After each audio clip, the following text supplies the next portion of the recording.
¿Era esperable este crecimiento de los casos de contagio? No, la verdad que no era esperable.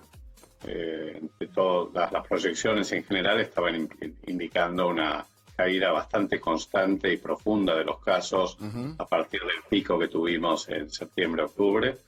Y la verdad es que todo parecía indicar que para fin de año íbamos a tener un bajo número de casos. Por supuesto que íbamos a seguir teniendo casos y brotes y nuevos focos, pero bastante más controlado que lo que estamos viendo ahora. Claro. Esto tiene mucho, o sea, esa es la realidad desde el punto de vista epidemiológico, esas eran las proyecciones. Sí. Esto realmente es bastante preocupante porque lo que está indicando es un rebrote que ya parece una tendencia, digamos, de aumento de los casos bastante importante y muy preocupante en un momento en el que no estábamos esperando, o sea, que en realidad no se estaba esperando esto. Claro.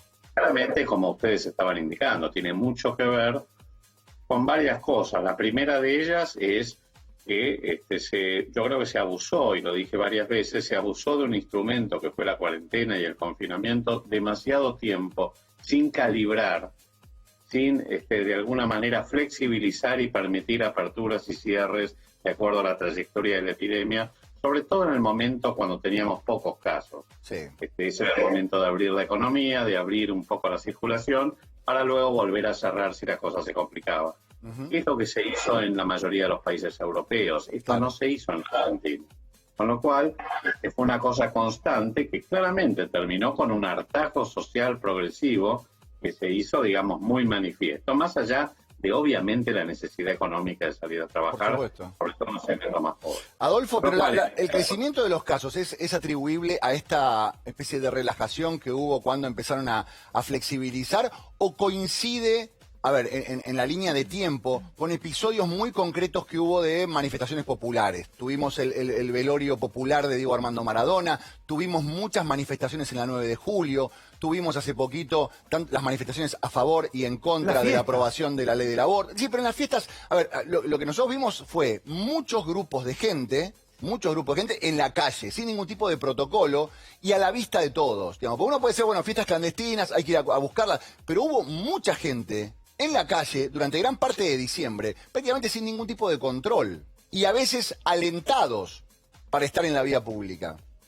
Bueno, este es el punto. Yo creo que lo más importante es lo simbólico, más que el hecho concreto del velorio de Maradona o del resto de las demás movilizaciones como un factor de diseminación.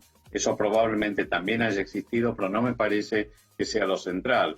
Lo central es la percepción de que desde el velorio de Maradona en adelante, como que se había acabado la pandemia, y si a eso le agregamos el hecho de que, digamos, toda la comunicación estaba focalizada en la vacuna y en que parecía como que iba a ser una solución mágica e inmediata, se desatendió la comunicación de riesgo, que es lo que debió haberse, digamos, lo que debió haber persistido a lo largo de todo este último tiempo. Con lo cual, las señales que emitió el gobierno con el velorio de Maradona fue claramente confusa.